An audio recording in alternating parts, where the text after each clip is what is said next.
விண்ணப்பத்தை கேட்பவரே, என் கண்ணீரை காண்பவரே, சுகம் தருபவரே, ஸ்தோத்திரம் ஏசையா.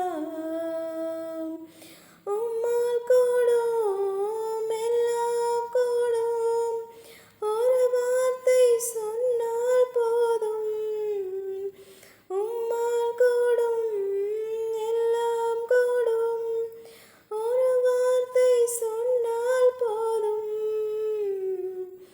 மனதுருகி கரம் நீட்டி அதிசயம் செய்பவரே, விண்ணப்பத்தை கேட்பவரே, கண்ணீரை காண்பவரே, சுகம் தருபவரே, ஸ்தோத்திரம் ஏசையா. நமது பிதாவாகிய கடவுளிலிருந்தும் குமாரனாகிய இயேசு கிறிஸ்துவிலிருந்தும் நம் அனைவருக்கும் கிருபையும் சமாதானம் உண்டாவதாக. ஆமீன். இந்த ஜெப தியான வேலையில் வந்திருக்கிறவங்களை கடவுள் ஆசீர்வதிப்பாராக. இன்றைக்கு மனிதனுடைய வாழ்க்கையில் சோதனைகள் அதிகமாகவே இருக்கிறது. அந்த சோதனை மனிதனுக்கு வருகிற பொழுது மனிதனுடைய நிலைமை எப்படி இருக்கிறதுன்னு சொல்லி யோசித்து பார்க்க வேண்டும். ஏனென்று பார்க்கிற பொழுது மனிதன் என்னதான் உடல் அளவில் மனதளவில் தைரியத்தோடு பலத்தோடு இருந்தால் கூட ஒரு சோதனை என்று வருகிற பொழுது அந்த மனிதன் என்ன செய்கிறான்? பலவீனப்பட்டு போய்விடுதான், பலத்தை இழந்து போய்விடுதான். அதனால் அந்த சோதனையை அவனால் மேற்கொள்ள முடியவில்லை, அந்த சோதனையை அவனால் சகித்து கொள்ள முடியல, அந்த சோதனையில் அவனால் வெற்றி சிறக்க முடியல. ஆம், எனக்கு அன்பானவர்களே, இயேசு ஆண்டவர் கூட தனது 30வது வயதில் சோதிக்கப்படுகிறாரு. சோதிக்கப்படும் போது அவர் அந்த சோதனையை கண்டு அந்த சோதனைக்கு இடம் கொடுத்து அவர் தோற்று போகலை, மாறாக அந்த சோதனையை ஜெயத்தோடு வெற்றி சிறந்தார். தூய ஆவினுடைய ஒத்தாசையினாலன், தூய ஆவினுடைய பலத்தினாலன் இயேசு ஆண்டவர் அந்த சோதனை எல்லாவற்றையும் ஜெயித்து அவர் வெற்றி கொண்டார். பிசாசானவன் எத்தனையோ வழிகளில் விதவிதமாக நம்மை சோதிக்கிறவராக இருக்கிறான். ஆனால் நாம் என்ன செய்யக்கூடாது? அந்த சோதனைக்கு இடம் கொடுக்கக்கூடாது.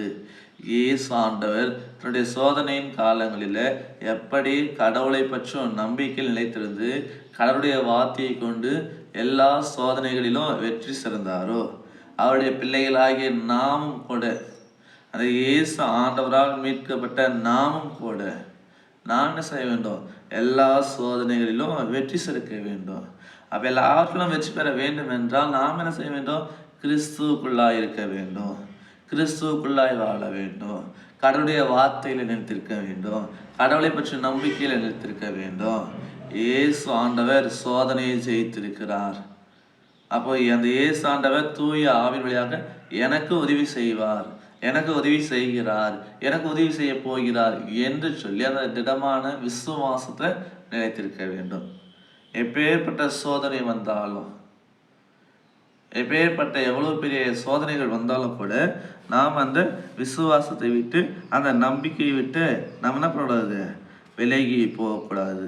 அதுதான் யோபு கூட சொல்கிறாரு, அவர் என்னை சோதித்த பின் நான் பொன்னாக விளங்குவேன்.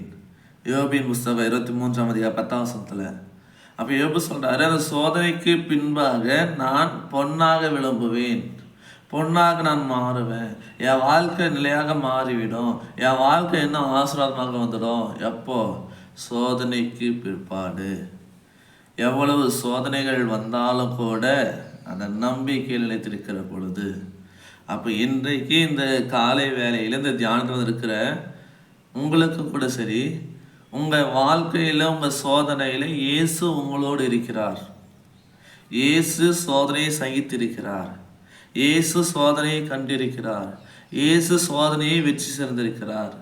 அந்த சோதனையை வெற்றி சிறந்த, மரணத்தை வென்று 3ஆம் நாளில் உயிரோடு இருந்த அந்த இயேசு ஆண்டவர் இன்றைக்கு உங்கள் வாழ்க்கையில் எப்பேற்பட்ட சோதனை வந்தாலும் கூட அந்த ஆண்டவர் உங்களோடு இருக்கிறார். அந்த விசுவாசத்தில், அந்த நம்பிக்கை நாம் நிலைத்திருக்க வேண்டும். இதை தான் வேதம் சொல்லுகிறது.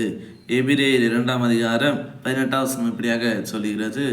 அவர் தாமே சோதிக்கப்பட்டு பாடுபட்டதினால் சோதிக்கப்படுகிறவர்களுக்கு சகாயம் செய்ய அவர் வல்லவராய் இருக்கிறார். ஆம், எனக்கு அன்பானவர்களே, இயேசு ஆண்டவர் சோதிக்கப்பட்டு பாடுபட்டதுனால இன்றைக்கு சோதிக்கப்படுகிற நமக்கு நம்ம வாழ்க்கையில் இயேசு ஆண்டவர் சகாயம் செய்ய வல்லவராய் இருக்கிறார். அந்த ஆண்டவரை நாம் விசுவாசிப்போம், அந்த ஆண்டவரை நாம் நம்புவோம், அந்த ஆண்டவருக்குள்ளாக நாம் நம்பிக்கையான வாழ்க்கை நம்ம வாழுவோம்.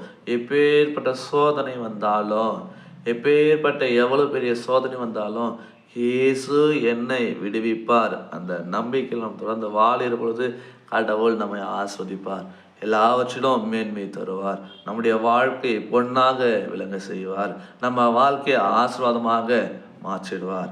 இன்றைக்கு நமக்கு கூட உலக பிரகாரமாக பார்க்கிற பொழுது கூட வேலை செய்கிற இடத்துல, படிக்கிற இடத்துல, போகிற இடத்துல, வர இடத்துலலாம் சோதனைகள் இருக்கிறது. நாம் என்ன செய்ய போகிறோம்? இயேசுக்குள்ளாக நிலைத்திருப்போம். எல்லா சோதனைகளிலும் இயேசு நம்மோடு இருக்கிறார். அவர் நம்மை விடுவிப்பார், நம்முடைய வாழ்க்கையை பாதுகாப்பார், நம்மை ஆஸ்வதிப்பார். இந்த நம்பிக்கையோடு தொடர்ந்து நம் வாழ வளர தூய ஆவியானவர் தாமே நம்மை பலப்படுத்தி காப்பாராக. ஆமீன். எல்லா புத்திக்கும் மேலான தெய்வீக சமாதானம் உங்கள் இருதயங்களையும் சிந்தனைகளையும் கிறிஸ்து இயேசுக்குள் காத்துக்கொள்வாராக. ஆமீன். அனைவருக்கும் சோஸ்திரம். கடவுள் உங்களை ஆஸ்வதிப்பாராக. ஆமீன்.